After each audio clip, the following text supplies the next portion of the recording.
ejemplos, hay N cantidad,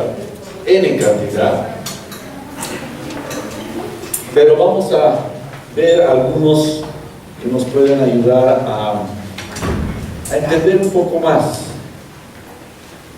¿Okay?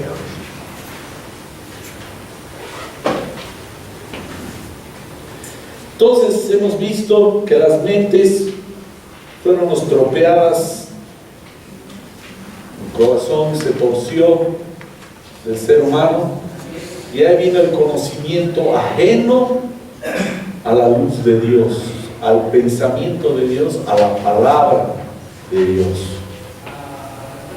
El ser humano se independizó en su conocimiento, a buscar sus propios caminos, sus propias formas, y de acuerdo a lo que entendía y veía, no a la luz del Espíritu de Dios, y de ahí vino todo lo que estamos viendo y las historias, básicamente la tragedia del ser humano se centra en toda esta problemática. Ok, veremos. ¿Quién le toca eso? Okay. Estas promociones afectarán fuertemente el área económica. Esta podríamos resumir como los conceptos conscientes o subconscientes que uno tiene que construir, que se construyen desde niño y forman la personalidad y afectarán en su construcción económica. 4. Ya, esto no es decir. Lo que está diciendo, perdón, básicamente es que las concepciones que tienen del mundo que les rodea no es que son simplemente ideas, ¿no?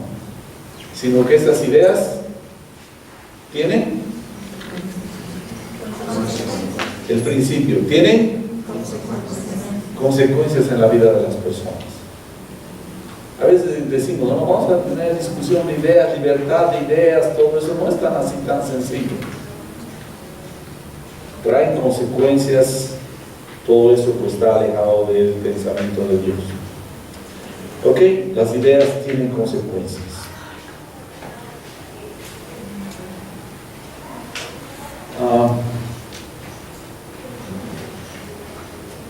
Quiero ver un poco de este hombre. Es un ¿alguien lo puede ver? Siguiente, por favor. Hubo un pensador a inicios del siglo XX, Max Weber, que contemporáneo de Carlos Marx escribió Ética protestante y el espíritu del capitalismo. Toca temas como el deber, la profesión. Él no era cristiano, pero estudió los distintos tipos de relaciones que había en la sociedad. Y uno de sus estudios es porque algunos grupos sociales destacaban en su prosperidad económica más que otros. Y encontró que los protestantes, por sus principios de trabajo, trabaja todo lo que puedas, ahorra todo lo que puedas y ayuda todo lo que puedas, formaban una base para un surgimiento de grupos con mayor impacto económico. Este hombre, Max Weber, es estudiado creo que en las materias de economía en la universidad. Hablan sobre su nombre es todavía capitalismo, ¿no? Y puede generar un pensamiento tal vez medio extraño. Pero este hombre lo que hizo es básicamente estudió los grupos, por qué algunos grupos sociales prosperaban más que otros grupos sociales. Esto lo hizo en Alemania. Y encontró que los grupos de los cristianos, lo que allá los llamaban los protestantes, eran los grupos que más surgían y tenían, es decir, una economía más saludable. Y halló por qué, les decía, ¿no?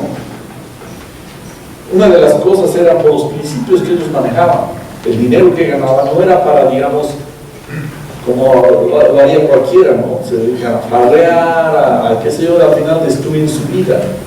Era porque este grupo tenía principios de trabajo, de ahorro, de ayuda con los demás, y fue de esa manera que se levantaron. Ahora mismo podemos ver las naciones de Europa Están las más prósperas, la mayoría de ellas estaban teniendo una influencia protestante. Sensiblemente ahora los hijos de los hijos de los hijos se están apartando y entrando al secularismo.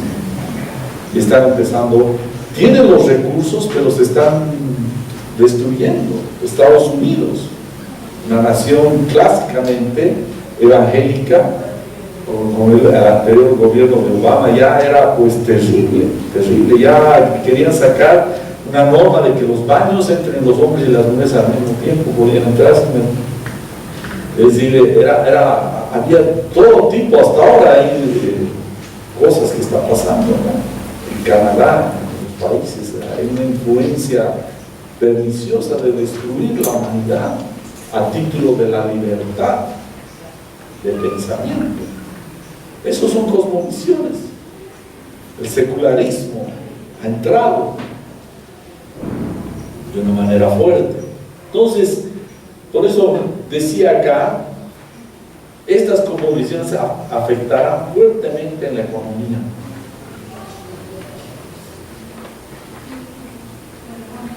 Yo he trabajado, como les decía, como 25 años en una ONG, y nuestro pensamiento era, ¿por qué había pobreza? ¿Y cómo se podía sacar de la pobreza a la gente? Y había cosas tremendas. Y una de las cosas principales, digamos, que destruye es el pecado. Cuando se convierte, la gente deja de usar ese dinero en otras cosas, empieza ya a tener una mejor calidad de vida.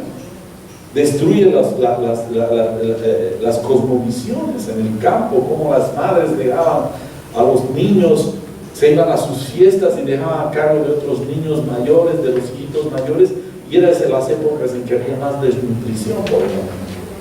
Otro ejemplo, cuando entrábamos a un lugar, había pobreza, ayudábamos a que prosperen.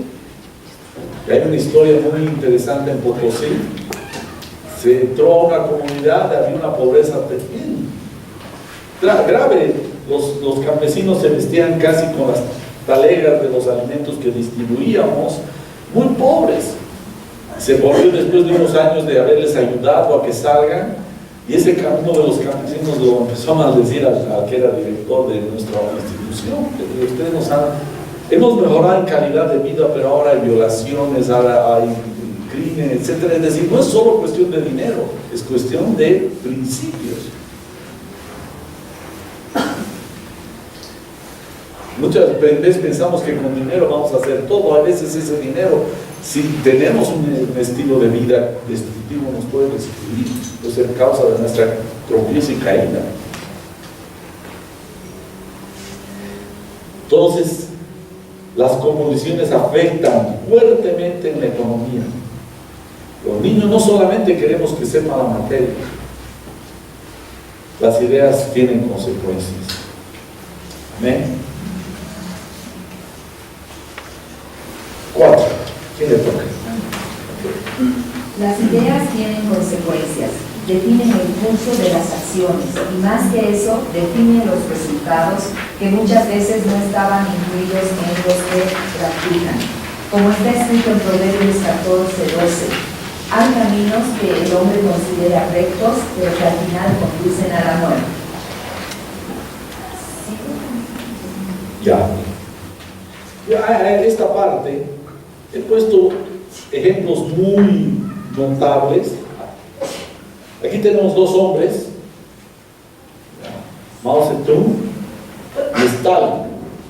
Estos hombres con una mentalidad ajena a Dios, aunque con buena intención, vamos a llamar, querían implementar justicia, que no haya pobreza en sus naciones, que la distribución de las riquezas sea equitativa.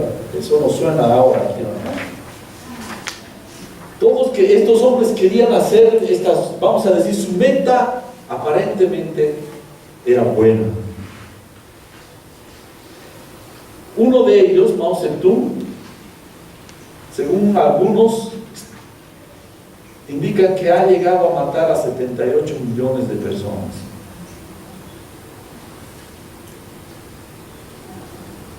El otro, Stalin, 23 millones de personas. Es decir, sus cosmovisiones eran: tenemos que hacer justicia, no importa cuántos millones tenemos que hacer pagar precio, háganlo. Un principio que yo considero que es diabólico es: el fin justifica. Es uno de los principios más diabólicos que hay, porque tú puedes pensar para lograr algo bueno y tienes que hacerlo de cualquier manera. Dios te va a juzgar de la manera que has logrado eso. No pienses que Dios te va a decir: ah, lo has logrado, qué bien, ahora todos son igualitos, visten igualito, etcétera, qué maravilla. No, Dios va a juzgar a estas personas por lo que han hecho. El fin no justifica los medios. Por si acaso, hay veces en la, vamos a decir, en el común de la gente, corren estos pensamientos, pero eso no es cierto. Quiero hablar de otros ejemplos. Acá vamos a hablar de dos personajes. Este se llama Robert Hutchins, ¿ya? Que ha tenido un impacto hasta ahora, o inclusive a nuestras naciones. ¿Ya? Que en un momento dado había corrientes de pensamiento, principalmente estos dos estaban en Estados Unidos, que por su economía, su influencia fuerte, ha afectado a toda la humanidad. Pensadores intelectuales. Este Hutchins tenía el principio que quería que su concepción de la educación sea la que se implemente, y que decía: para preparar gente, que la educación era para preparar gente para la vida. Este principio quería él manejar. En un momento hubo en Estados Unidos una pugna entre este pensamiento y de este otro,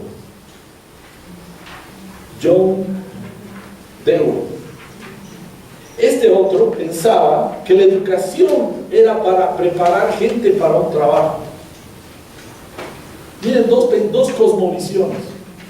Uno, la educación es para la vida, para preparar para la vida, y el otro decía: la educación es preparar gente para el trabajo, para un trabajo. Sin embargo, el pensamiento que prevaleció, que es decir, que ganó, y que ahora estamos nosotros usando ese pensamiento, es justamente este John Dewey. Como padres hasta les decimos a nuestro hijo: vas a ser profesional, ¿de qué vas a vivir?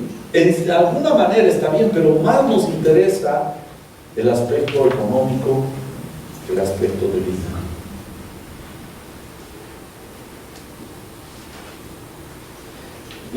Las ideas tienen consecuencias. Pueden llegar a impactar sociedades, comportamientos, destino de varios. Tenemos casos más fuertes, como este caso de la religión. Esos son deístas.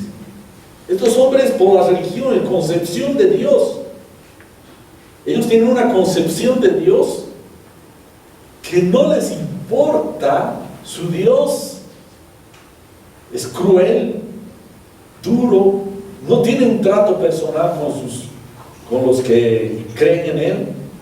Simplemente ha venido ahí un profeta y aquel nada más, lo que ha dicho, y matan gente. ¿Por qué? Las ideas tienen consecuencias. Y piensan que van a ir al cielo. Violan mujeres. Es para llorar la condición de la mujer. Pero iremos a algo más cercano. ¿Qué es esto? Aquí tenemos la coquita, ¿no? La hoja sagrada. Así le llaman. Le dan un término místico, sagrado. saberemos el sagrado. Y voy a hablar de un caso que hace bien sonado, hasta no hace mucho. No está ahí su foto, pero se postuló para ser magistrado, o lo escogieron para ser magistrado del Tribunal Constitucional Plurinacional, es decir, la máxima autoridad judicial. No voy a hablar en muchos detalles, pero solo me quiero decirles lo que él decía, lo que él pensaba. Reveló ayer que consulta la hoja de coca, este es de un periódico, para resolver aquellas causas complejas que llegan hasta su despacho, con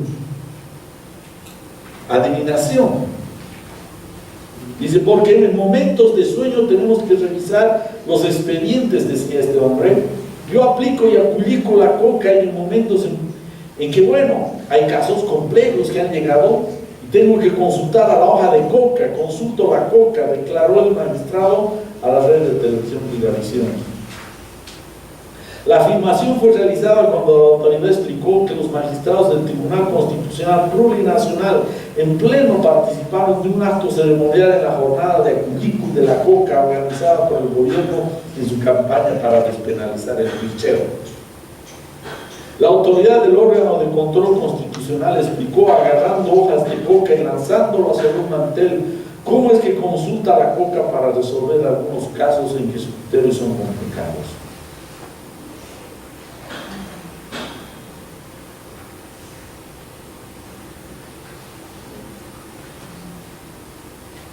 Las ideas tienen consecuencias. Imagínense la justicia puesta sobre una mesa sobre la coca.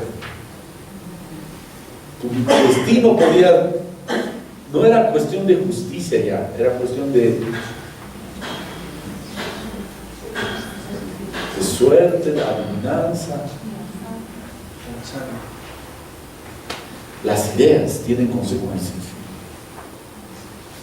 Cuando estamos en este colegio trabajando, no es nomás agarrar, aún sea el material, y esto, si quieren lo dicen, pero prefiero que lo guarden.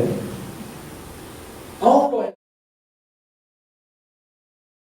lo que tenemos enseñadas a los hijos sobre temas de este estilo, sobre, no es la cultura, lo que sea, pero va contra la Biblia.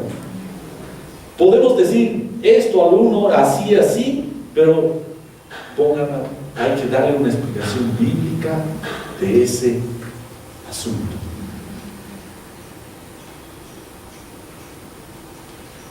No debemos callar, pero debemos hacerlo sí sabiamente.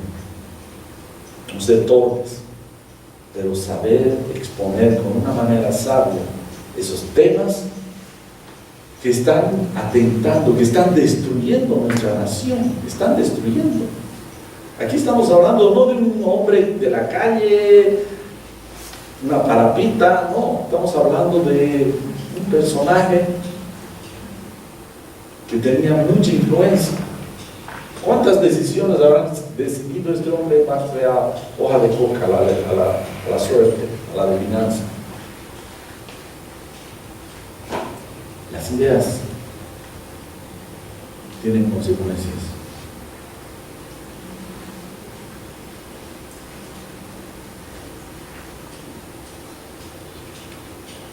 ¿Quién le toca leer? Siguiente, por favor.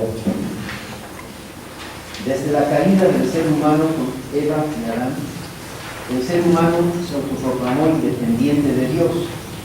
Ya no aprendería de Dios, sino se alimentaría del fruto de sus propias concepciones, sus conclusiones, sus sentimientos y pareceres.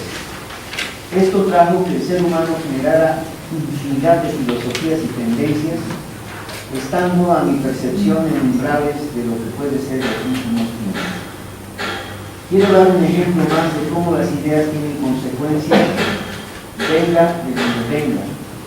Pondré el ejemplo de este famoso pensador Friedrich Nietzsche, quien proclamó en algún momento de su vida: Dios ha muerto, que fue alguien que influyó en el pensamiento secularista o ateo en este mundo.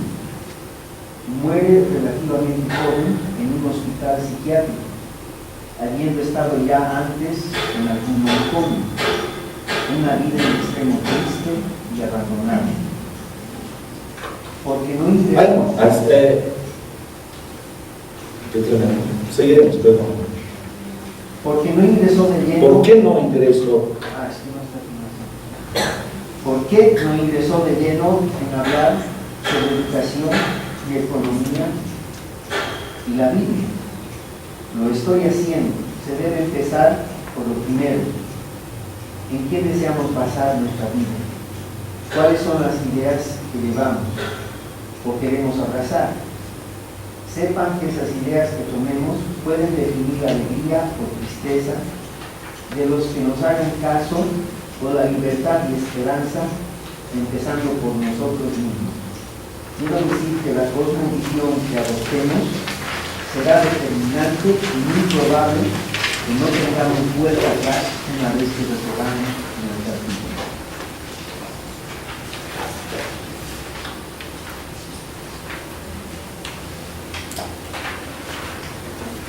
Qué importante es la cosmovisión como maestros,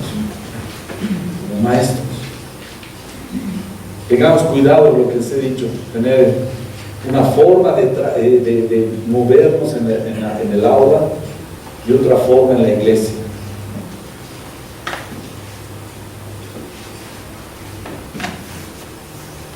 Agarremos nuestra materia, nuestro tema, oremos y digamos: Señor, tú has hecho esto, ¿qué quieres? ¿Cómo quieres? Hay que hacerlo con mucha sabiduría, pero tenemos que tener cuidado. Quiero entrar a este tema también, el árbol de la vida. Y no estoy hablando del árbol de la vida de Génesis, pero tiene algo que ver. Aquí le toca, por favor. El árbol de la vida. La vida del ser humano podríamos asemejar a un árbol. Fuerte, más fuerte, si puedes. El árbol de la vida. La vida del ser humano podríamos asemejar a un árbol y su existencia y futuro en una sociedad, un grupo social, una ciudad, pueblo, una persona, son al final como los árboles. Es una ilustración, ¿no? Una alegoría, vamos a decir así. Aquí vemos un árbol, ¿no es cierto? Sus raíces, su tronco, sus ramas, su fruto. La vida del hombre se alimenta como este árbol de la tierra. Si tienes una buena tierra, una tierrita abonada, ¿no es cierto? Cuando alguien va a plantar un árbol, lo primero se compra su abono, hace un hoyo, pone el abonito para que crezca. Pues bien, no va a crecer fácilmente si lo pones en cualquier tierra. Buscas una buena tierra. Igualmente el ser humano, las ideas son las que se alimenta este árbol. Al final es la base, es el alimento para este árbol, las ideas. Ya, son como la tierra, la tierrita donde va a estar ese árbol. Después tenemos las raíces, que son los vehículos, las entidades donde se absorbe esas ideas, que son la familia. La familia son como unas raíces que está absorbiendo esas ideas, que está alimentando ese árbol. El colegio también es parte de que está transmitiendo ideas para que esa vida se desarrolle.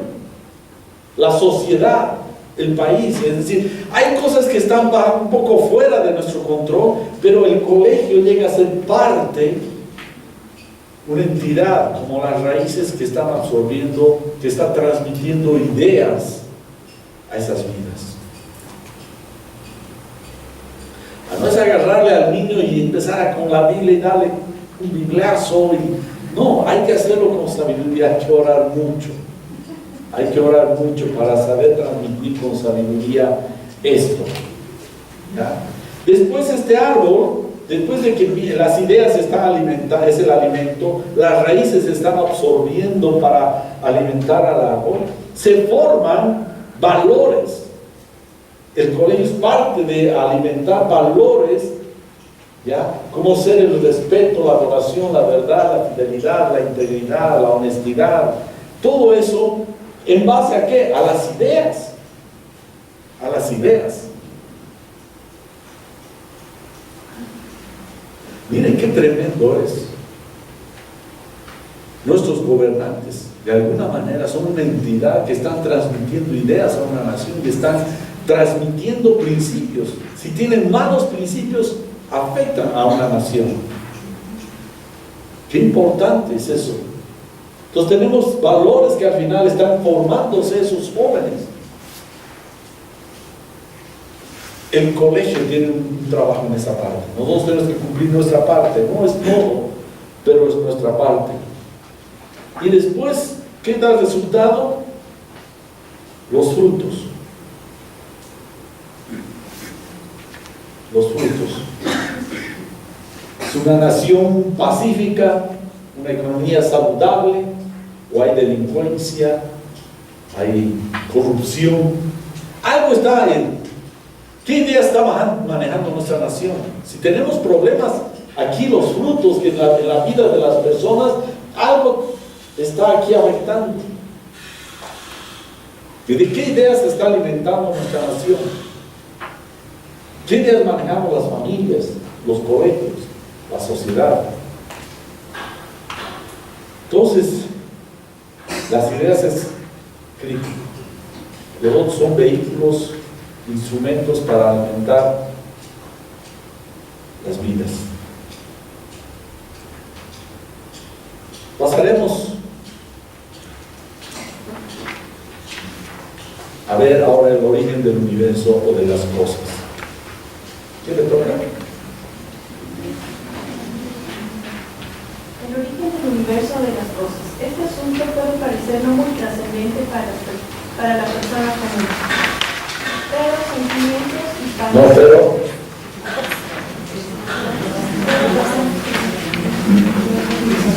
Pero es extremadamente y crucial para lo que será el comportamiento en sus actos de cada ser humano, grupo o nación.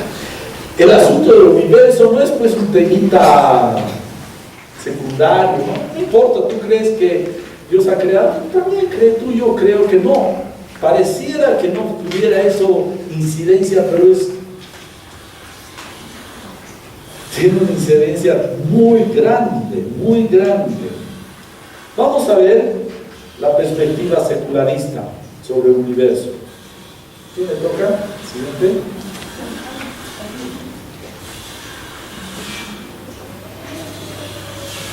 Perspectiva secularista. El inicio de este pensamiento sería: en el principio, la naturaleza. Todo lo que existe viene de una mezcla impersonal de materia, energía y el tiempo y el azar. El universo no tiene propósito o futuro. A través de la evolución, se desarrolla de forma viviente. De formas vivientes inferiores. De formas vivientes inferiores. Se hace consciente de sí mismo y finalmente se libra de la superstición de la existencia de Dios a través de la ciencia, usando la tecnología para hacer más cómoda la vida, que no tiene propósito. La evolución no da lugar a Dios. De aquí nacen los pensamientos pro-abortistas, donde el bebé, donde el bebé en el vientre es una boca más. Es simple materia, la vida pierde mucho valor. También nace la filosofía del relativismo, que cada uno ve las cosas como quiere, y si es verdad para uno, para otro, puede ser mentira, como la ideología de género.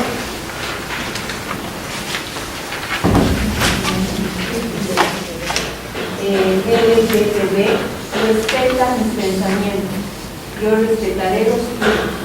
todo es verdad para cada quien. Qué brutal, qué tremendo es eso, ¿no? ¿De dónde ha nacido todo ese pensamiento que ahora estamos, no sabemos qué hacer? Ya. Por ejemplo, con el aborto, que no hace mucho han aprobado, creo que está en aprobación sobre esta ley. Ya no, viene de un pensamiento secularista. Viene de un pensamiento del homosexualismo, básicamente el secularismo. Piensas, le dice al niño, ¿cómo? Ya no, eso es lo que decía Mex. Qué tremendo. En la prensa leía y decía, ahora los niños ya no serán, su sexo no será definido por lo que han nacido, tiene su cuerpo, sino cómo se sienten o qué piensan. Relativismo. Tú piensas que eres así, tú piensas que eres mujer, pero eres hombre. Ah, no, vas a hacer entonces lo que piensas y no lo que eres. Imagínense que todo se moviera. Gracias a Dios que los animales y los árboles no tienen esa libertad de pensamiento. Un mono diga, ah, no, yo me siento un loro, así que ahora voy a ser loro. Un gato diga, soy ahora un elefante. Hemos caído peor que los animales, en nuestra concepción. ¿Por qué? Este pensamiento secularista. No sabes de dónde vienes, no hay futuro, haz lo mejor que te convenga, todo vale, solo que no me afectes a mí, yo te respeto, tú me respetas, ¿qué importa? ¿Se dan cuenta qué importante es?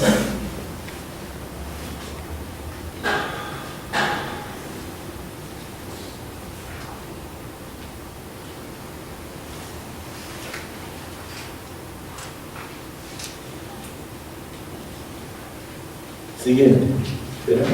¿Quién le toca? Por favor. Perspectiva del animismo. El origen para ello es, en el principio existía un espíritu. En lugar de creer en la evolución, ellos creen en desevolución, como un proceso de descreación. Los miles de espíritus, dioses, la humanidad se desprende o sufre de esa unidad. Esa vida hay que aprender a dominar por la manipulación y apasionamiento de estos dioses que son caprichosos e impredecibles. La meta es librarse de la carne, lo físico y retornar a ese espíritu.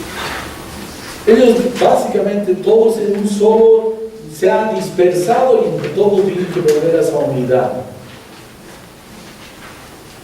Es un Dios nebuloso, no hay Dios, al final casi no hay Dios, es una masa amorfa. Eso es. El animismo está dentro de esa corriente. Creen en espíritus aquí por allá, no hay futuro, es una cosa lapidante. ¿Veremos el siguiente? La perspectiva teísta. El origen empieza en Génesis 1:1. En el principio Dios creó los cielos y la tierra. Nadie que se considere creyente en Dios podrá saltar esta frase o verso bíblico. Si se lo acepta en toda su dimensión, ya toma su vida una perspectiva o cosmovisión bíblica. Este creador personal e infinito hizo al hombre a su imagen y semejanza. Al hombre lo pone como su virrey en la tierra para cuidar y desarrollar la creación. Qué importante es el principio. Si uno empieza mal, termina mal. Si empiezas bien, más que seguro que te va a ir bien.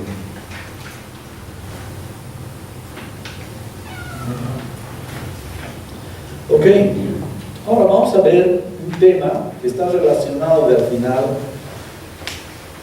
del trabajo. El trabajo, Dios enseña con su ejemplo al hombre a trabajar. Voy a pedir que alguien lea, porque sí en Génesis 2:8 los continuamos. ¿Qué le toca? Y Jehová Dios plantó un huerto en Edén, al oriente, puso allí al hombre que había formado. Vemos que posteriormente, después de enseñar al hombre, o demostrar cómo trabajar Dios, le da el mandato de trabajar. Génesis 2:15. Ahí nomás, primero, esto es bien importante. Dios, mire, en lo que está relatando en esa frase tan breve, que Dios dice agarra o pone al hombre en el huerto, y dice que Dios plantó antes el huerto.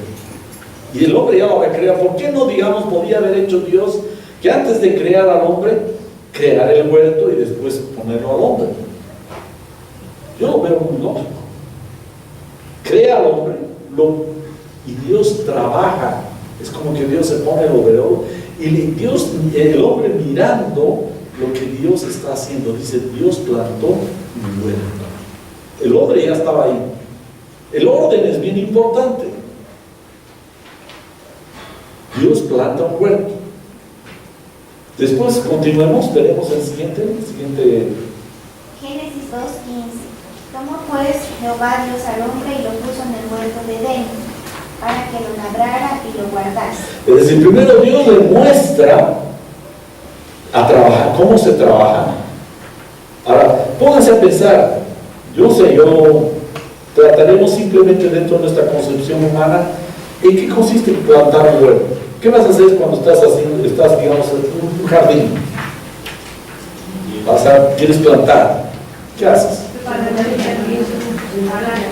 Removerlas, sacar las piedras, remover la tierra, ¿qué más? Abonarla, ¿no es cierto?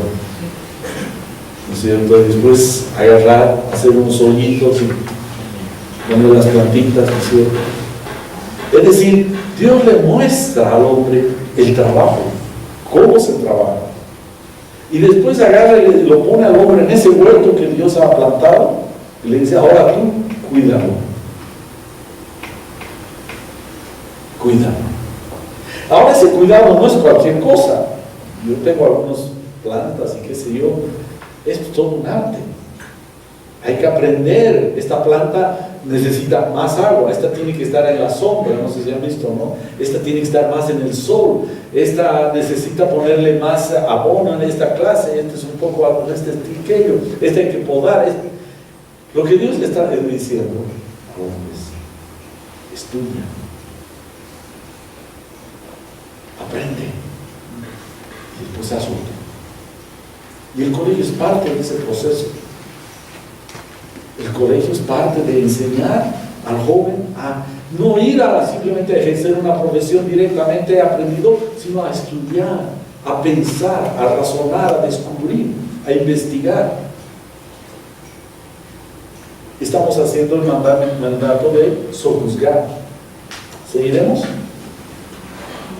Como decía antes, el Señor nos insinúa que le dio una lección práctica de cómo hacerlo, pues Dios mismo se pone el overol y planta un huerto. Y después de esa lección práctica, le manda al hombre que cuide de este huerto. Esto es que trabaja. Dios continúa su avance de capacitación. Seguiremos. Vamos a ver ahora las perspectivas del trabajo. Siguiente, por favor. ¿Quieres? Perspectiva secularista. La sociedad secularista se ha alejado del ideal. Las personas hechas a la imagen de Dios han sido reducidas a consumidores y productores de la sociedad industrial. El trabajo ya no es una labor sagrada. Dios trabaja, Él dio esta labor al hombre. No seguimos nuestra vocación o profesión, simplemente tenemos empleo. El trabajo es en sí un medio, no un fin. La idea de vocación se destituyó por el concepto débil de carrera. En origen debía estar enfocado en Dios, ahora está centrado en uno mismo. Miren qué interesante es. El secularismo, básicamente, tanto porcentaje tiene trabajo? Estamos tranquilos. Tanto porcentaje no tiene trabajo, tenemos que generar trabajo. ¿Se han dado cuenta? Tantas personas, son puros números, ¿no? Cada uno ya llega a ser un número. ¿Cuál es tu número de carnet de identidad? Tanto, allá. Existe. Si no tienes ese número, no existes, básicamente. Es decir, el secularismo básicamente ha tomado un dominio y ya no son vidas. Ahora, el trabajo, aquí profesión, viene del griego pro, fe. Es en aquello que tienes vocación, que tienes tu fe, te impulsa a servir a Dios. Ya no es profesión, tienes carrera. Miren la concepción, cómo se van esos términos, se van doblando, tergiversando y al final hace que nuestras conductas se muevan de otra manera, no de una manera teísta. ¿Seguiremos? Animista. Siguiente.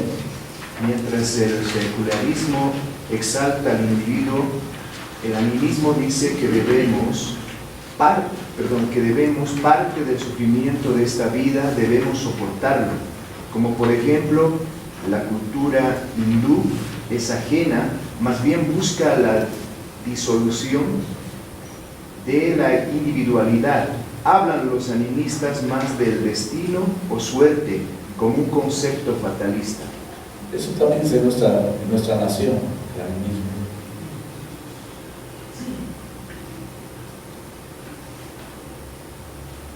En la India es peor, en las castas, ¿no? Han nacido en una casta.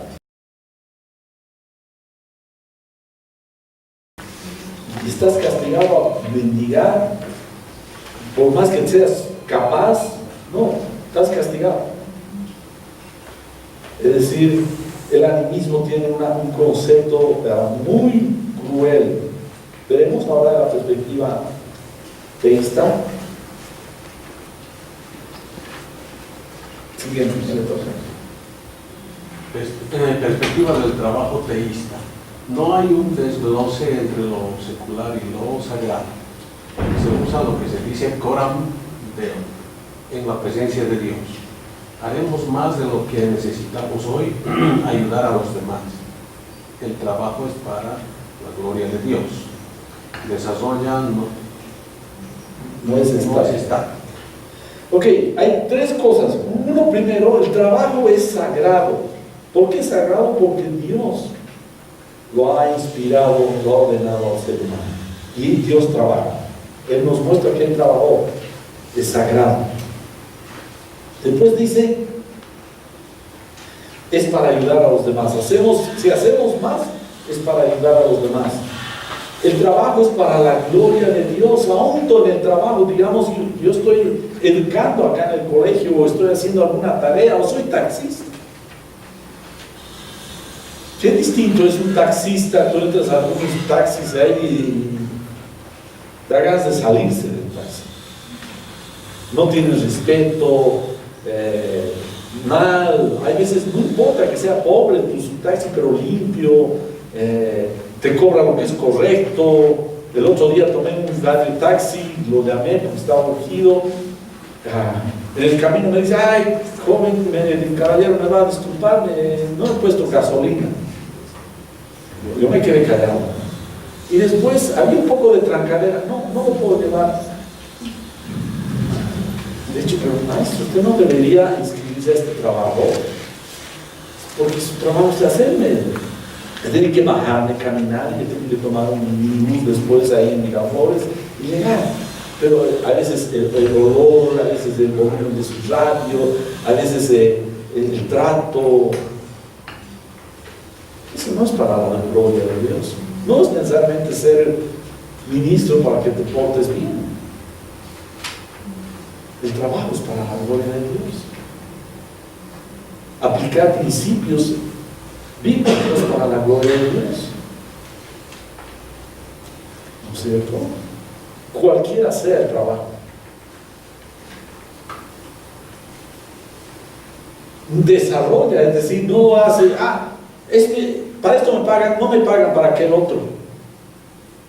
¿Han escuchado eso o lo has dicho alguna vez? ¿Qué puedes mejorar en donde te han puesto? ¿Haces solamente lo que te han dicho o dices, quiero mejorar esto? ¿Cómo puedo? Dios nos ha dado la gracia para desarrollar, sojuzgar, gobernar. Cuando estás sojuzgando, gobernando, estás desarrollando, creando, estás haciendo el trabajo que Dios te ha mandado. No es solamente hacer lo que así me han enseñado. A veces llegas o no y están haciendo una actividad simplemente que papelero, que no tienen razón. Ah, no, así es. Así tienes que decir, así no es.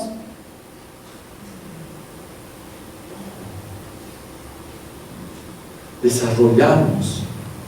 Dios empieza en un huerto y en Apocalipsis hay una ciudad.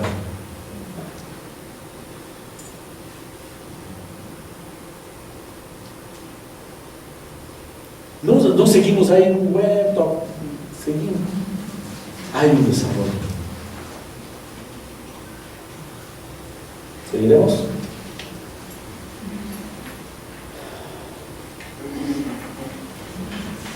Universo inteligible. Vamos a ver cómo se conciben las cosmovisiones, el conocimiento de la verdad. El conocimiento de la verdad. Alguien decía, hay un hermano, no me acuerdo ahorita su nombre, escribió un libro y decía: ¿quieres ser feliz o quieres saber la verdad?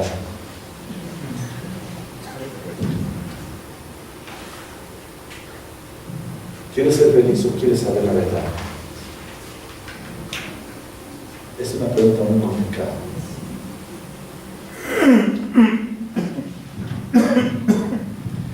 El universo es inteligible. ¿Qué significa inteligible? ¿Lo pueden leer? ¿A quién le toca? ¿Acá? El universo es inteligible. Debemos coinciden las condiciones del conocimiento de la verdad. Inteligible, comprensible, claro, accesible, asequible, descifrable, legible, penetrable, fácil, sensible. Lo que está diciendo básicamente es que Dios es un Dios racional, inteligente, y ha creado un universo racional que se lo puede investigar, se lo puede conocer.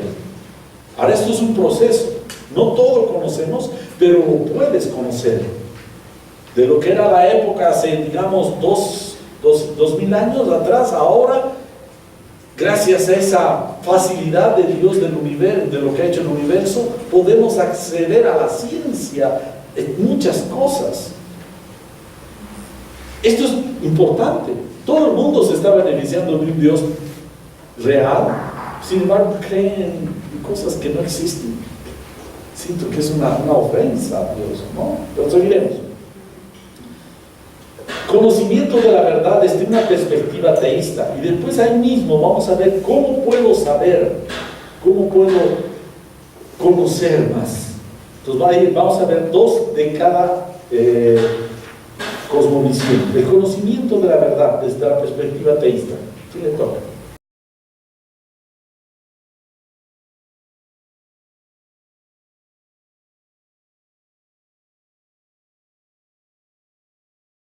El conocimiento de la verdad, perspectiva teísta. Como el universo es una creación por un ser inteligente, el universo es racional, comprensible y ordenado. Su creador estableció leyes. ¿Cómo puedo saber? Hay más. Estas frases yo lo hago leer porque son muy ricas. Tenemos un universo racional, porque Dios es un Dios racional. Tenemos un universo comprensible y ordenado, porque hay alguien que lo ha ordenado. Hay una inteligencia, lo podemos ver desde nuestros cuerpos humanos. Tenemos un creador que estableció leyes. No es un caos, no es un azar. Todo el universo se mueve a un nivel de minucioso de leyes, principios. Es un orden tremendo. Ahora, vamos a saber cómo puedo saber dentro de esta perspectiva teísta, cómo puedo penetrar dentro de esto. ¿Seguiremos? El siguiente. ¿Cómo puedo saber, perspectiva teísta, la verdad objetiva existe, pues Él existe? Con revelado a través de su creación y su palabra en Jesucristo. A causa de la finitud del hombre, es imposible conocer la verdad de manera íntegra. Como el hombre fue creado a las manos de Dios, podemos conocerla hasta un cierto punto. El hombre puede investigar el mundo y sacar conclusiones. La teología es la única posición que puede lograr esto. No hay cosa más hermosa que una mente bíblica, que se te abre un universo para investigar, para entender, para compenetrar. En un mundo animista o secularista es como este Hawkins, este hombre que vive ahora en una silla de ruedas, que tanto lo admira. Su mente está extraviada. Seguiremos, vamos a ver. Entonces estamos viendo sobre la perspectiva del conocimiento de la verdad y de la sabiduría desde una perspectiva ateísta. Ahora veremos desde la perspectiva animista. Conocimiento de la verdad, perspectiva animista. Para el animista el universo es algo misterioso, no conocible e irracional, como una lotería cósmica movida por fuerzas misteriosas. En el animismo la ignorancia es una virtud. Esta ha llevado su desarrollo en Bolivia de los países africanos. ¿Qué tremendo?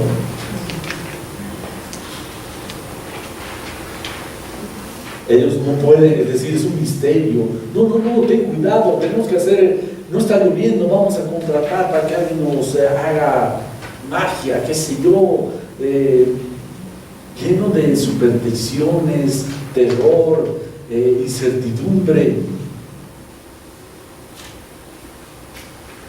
Ahora, ¿cómo podemos adquirir la sabiduría dentro de esta perspectiva animista? ¿Seguiremos? No es muy largo. ¿Cómo puedo saber perspectiva animista? Su respuesta es el misticismo. Dice, la verdad está escondida y no es conocida. ¿Quién sabe? ¿Quién sabe? Siguiente. Veremos. ¿Ya estamos en hora? Ok.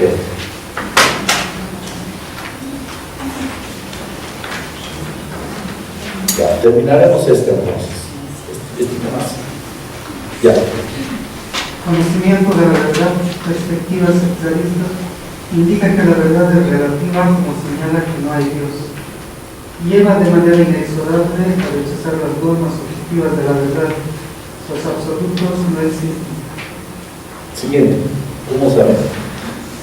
¿Cómo puedo saber perspectiva sectarista?